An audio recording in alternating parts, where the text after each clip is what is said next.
So in today's day, I'm going to talk about Nvidia's top 15 most commonly asked questions with some examples on how you would go around answering these questions, as well as with some mistakes to avoid. Okay, so the first question I'd like to talk about here would be, can you tell me about a challenging project you worked on and how you overcame obstacles to achieve success? Okay, so a challenging project. Now, if you'd only prepare 3 stories for your job interview, I'm pretty sure that you'll find a challenging task or challenging project, whatever project means to your role, in there. So the question itself is not hard to find an answer to such questions. What's challenging here is to understand why they ask you such a question, and to address the specific challenges for your specific role, given the role that you're applying for at that given company, right? So oftentimes these questions are asked to see how you would deal with ambiguity in general. It could be your decision making as well, but we could keep it as broad as ambiguity, right? So if you think about it, a challenging project could be anything, but the best examples are something that is a challenge that is interesting for your role, given the role that you're applying for. Okay, so this is the best way you'd want to go around answering these questions, right? Also, can you tell me about a time when you worked on a challenging project is a behavioral question, which means that basically you would want to answer it in the STAR format. This is the most basic thing you could do for a behavioral interview: situation, task, action, and result, right? So structuring your answer in the STAR format is a very relevant way to convey the message, hey, I took your interview seriously, and also to help them to hear the answer in a more familiar format during the job interview, right? So this is a minimum thing you could do when preparing a behavioral interview. We'll also talk about ambiguity, dealing with ambiguity in other questions in this list, so I won't insist on this more for now. The second question, how do you stay updated on the latest technology trends and advancements? Okay, so how do you stay updated on the latest technology trends and advancements? Why would you ask someone this question in a job interview? Actually, it's quite simple, because you want to see how they learn new things. Right? So a very common similar question is, how do you stay inspired and learn new things? Okay, could be you do some certifications, you watch someone on YouTube, you attend some conferences, you have some side projects. It's you have a variety of options to pitch on how do you stay inspired and learn new things. Now, what you want to avoid here, the number one mistake you want to avoid with these questions, is to answer it with something on the lines of, yes, I do have someone on YouTube whom I follow for the past 20 years, and that's it, right? So you would want to talk about a variety of sources that you take for learning. That's the key if you want to answer this question. Number 3, describe a time when you had to collaborate with a diverse team to achieve a common goal. Okay, so this question has a number of interesting keywords: collaborate, diverse, team, and goal. Okay, so collaborate. Why would someone ask you this question? How do you collaborate? Because they want to screen on your interpersonal skills. This is one of the toughest topics or behaviors to screen someone, especially technical people and people in individual contributor roles. Okay, so these people will have the most challenging time answering questions about interpersonal skills. How do you go about answering questions around interpersonal skills? Well, you prepare times when you worked as part of a team, when you had a conflict with a colleague, conflict with your boss, and so on and so forth, and you want to highlight how the situation was resolved using your communication skills, and also maybe your subject matter expertise, right? So people usually, what they do here, then you collaborate with the diverse team to achieve a common goal. If you're a software developer, if you want, then the way you collaborate, you have a challenge, you had some major bug. For this, you collaborated, you listened to the other side of the story, and together with your technical expertise, you provided a solution. Okay, so You listening skills is something which sells well. Answering questions about interpersonal skills, and your ability, how qualified are you for the role that you're going for. This is something interesting to pitch, because you're not supposed to be a genius in communications here, right? So how do you, now, with respect to this specific question, how do you collaborate with a diverse team to achieve a common goal? Right? How do you collaborate as part of a team? I believe we all work as part of teams, after all, even if we are working as individual contributors, but we are part of team. How do you work in a diverse team? Well, the key, and by the way, diverse team, diversity, equality, and inclusion is a trending topic in job interviews today. And the way you'd go around answering diverse questions around DEI goals is to link them with business outcomes. So, simplest example, how you manage the team and that team was profitable, a diverse team, right? So now I'm sure that not all of you will be working with these goals about making a team profitable financially. So think about what is business to you, what is commercialism in your own role, and try to think of a time when you led or you're part of a team which was successful in achieving that goal, right? Commercialism in the context of your role. So this is how the best way to answer DEI questions is to link them with these business goals, right? And as part of a team, and the reason why they would ask you this is to screen for your interpersonal skills. We'll have more of this, so I'm going to give you more examples moving on, but for now I believe there's sufficient information that you have to go around answering this question. Number 4, can you walk me through your experience with a specific technical skill or tool? The reason why I added this question here, even if it's not necessarily a behavioral question, is because it's a quite common one, and it applies not just to technical roles, but also non-technical ones. For example, if you are applying for a sales role, can you tell me about your experience with Salesforce? You see, so it is something relevant for any role, if you think about it, because you are supposed to have technical experience with something, some software there, or some technicality, right? But the main reason why I added this question here is because of deep dives. So in a serious job interview with a high-performing company, you will almost inevitably get a deep dive at some point in time. And by deep dive, I mean to simply for them or for you to go into details with a specific achievement you've had, technical one in this case.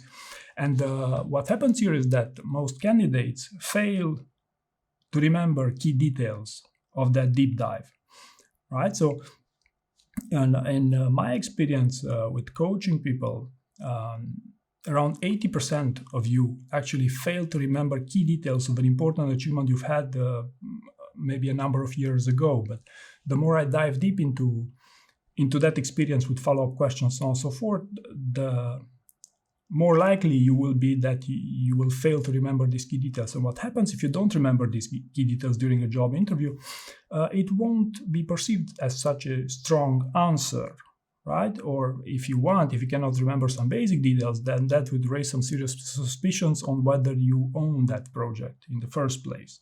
So long story short, do prepare a deep dive with some technicality for your own role, because this is something that you'll find you're going to get asked, and you're surely going to use 100% guaranteed during your interview. Right? Number 5 here, why do you want to work at Nvidia, and how do you align with the company's values and mission?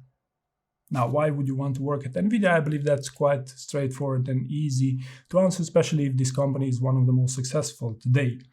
The growth pattern is amazing, and so on and so forth. Or a friend recommended you because you've worked previously in a team with them and it worked well. These are the more common reasons on why would you want to join Nvidia. Also, aligns with company's values and mission, innovation, speed and agility, intellectual honesty, excellence, and one team. I believe it's not hard to pitch any of these keywords in your own answers, okay? So this would be the common way to go around answering this, to basically praise the company and maybe, ideally also find a couple of other reasons how your skill set could make a difference there, could make an impact at Nvidia. And I believe this is key to differentiate yourself from other candidates, because I can tell you from an interviewer's perspective, people answer these questions in the same precise way by praising the company over and over and over and over again, right? So if you can differentiate yourself with something beyond just praising them, that's where your answers will start sounding significantly better and more convincing for the purpose of a job interview. Number 6, how do you handle difficult feedback or criticism? Okay, so how do you handle difficult feedback or criticism? So the number one thing you should understand here is that this question is a open-ended question. How do you handle, yeah, right?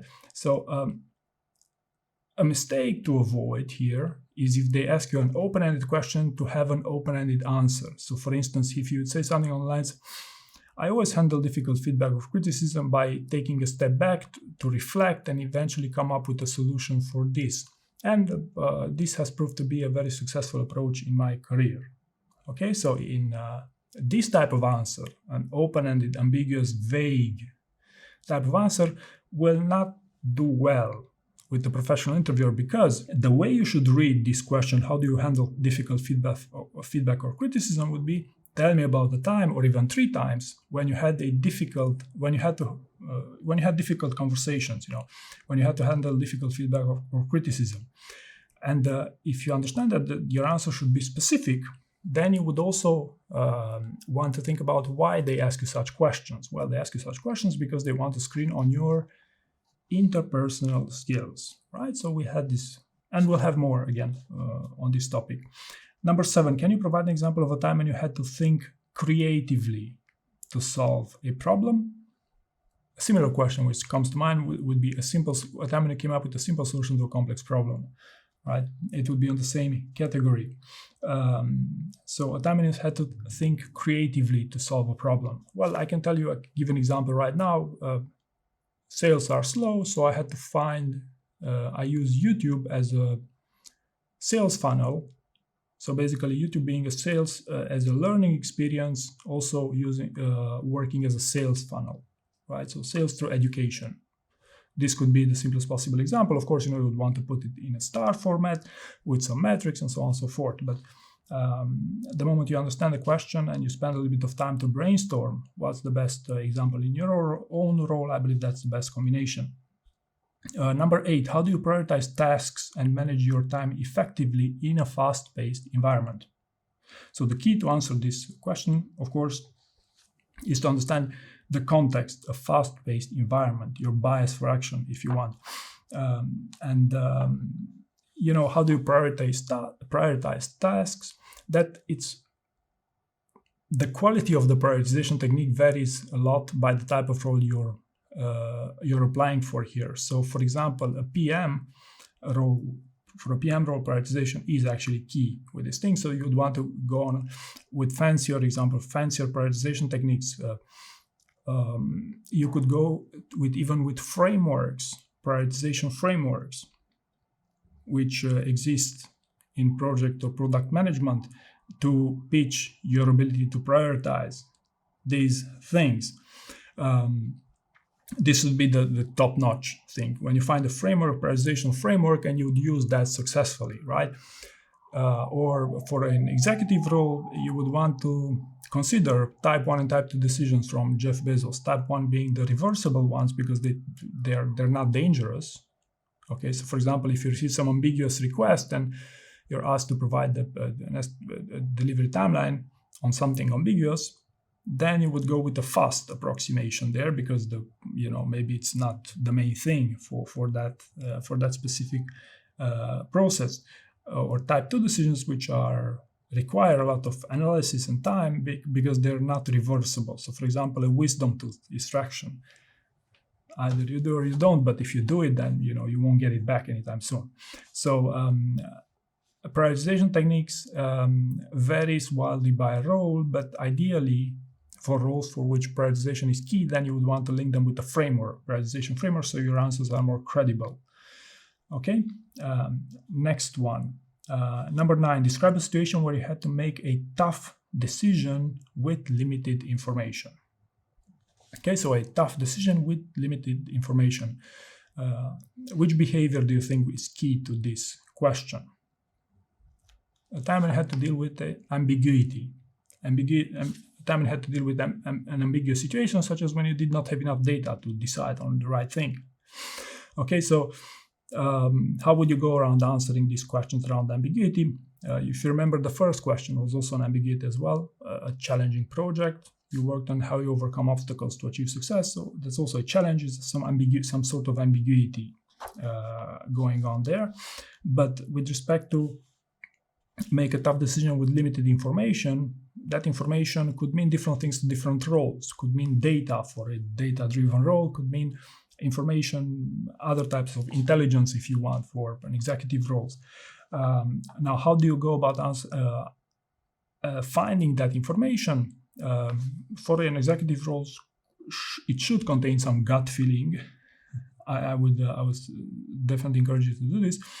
Or you obtain that data, I don't know, you bought it from somewhere, you commissioned a report, a study to obtain that information, or you delegated someone to get that information for you, so you had enough information to make a decision,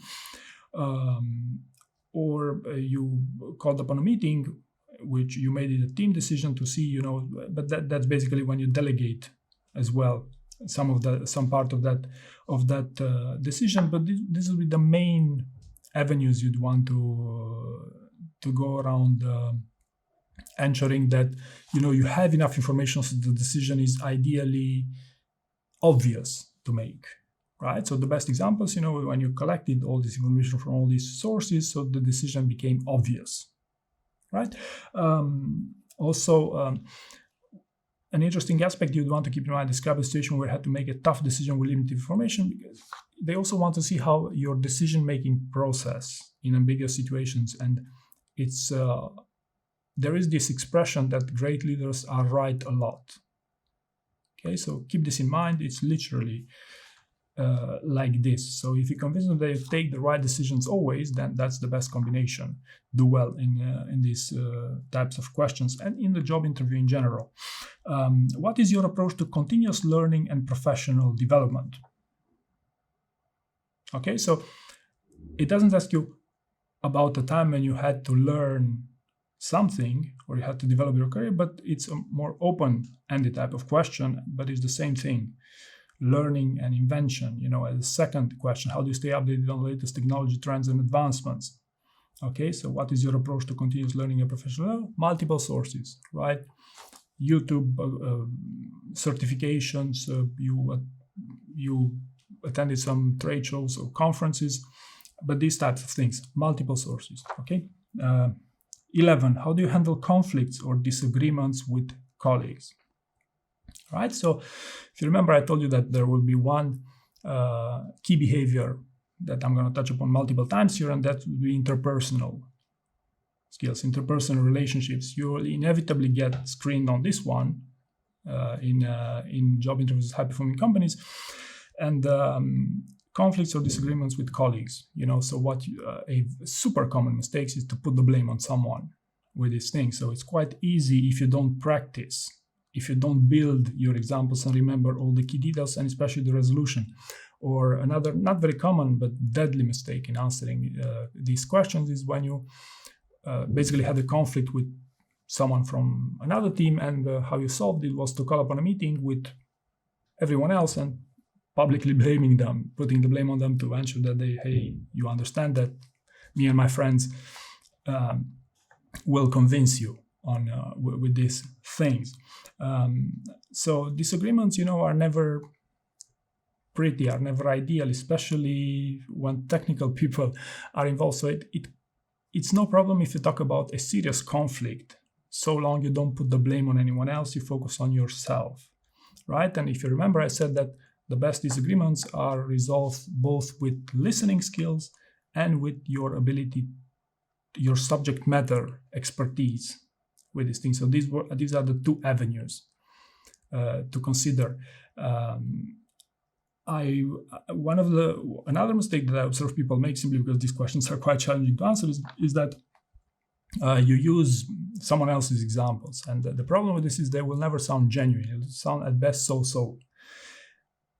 And hearing these types of so-so answers over time, at least for me, it's quite easy to spot if someone is making things up or not. So that's why I wouldn't advise you to go this way, but rather to find something that's you. So a time when you had to work under tight deadlines, I believe this happens, and happens quite a lot, especially for deadline-driven environments. But you would want, again, so this is not strict. So if you had 3 days to move your project from a server to another, and if it took 3.5 days, but it was with amazing quality and it works 10 times faster, that's still a success. That's still a successful delivery, right? But your ability to deliver under pressure is something they want to screen you on this, and this is also a common one. 13, tell me about the time when you successfully led a team or project to completion. Okay, so let me translate this to you. What is your best story? Okay, so a time when you successfully led a team to completion. Okay, so these projects these days are never a one-man show, especially in large organizations. So you would want to work with someone to achieve success. So that's what they're asking you here. Right? Number 14, how do you adapt to changes and new technologies in your field? So adaptability. Right? So how do you adapt to changes? Well, you adapt to changes by constantly learning new things. Okay, so you would also want to link this. You also find examples for how to best pitch this as well. And last but not least, where do you see yourself in 5 years from now, and how does this role align with your long-term goals? This question is asked by HR, right? So where do you see yourself in 5 years? One option would be to go on an individual contributor versus manager level track. But these are some ideas that I wanted to give you here. But where do you see yourself in the next 5 years? It's very much up to you, so long it's of course in the lines of the job description as well. So this being said, these were my top 15 questions in interviews with Nvidia. I hope you found this useful, and thank you very much for watching.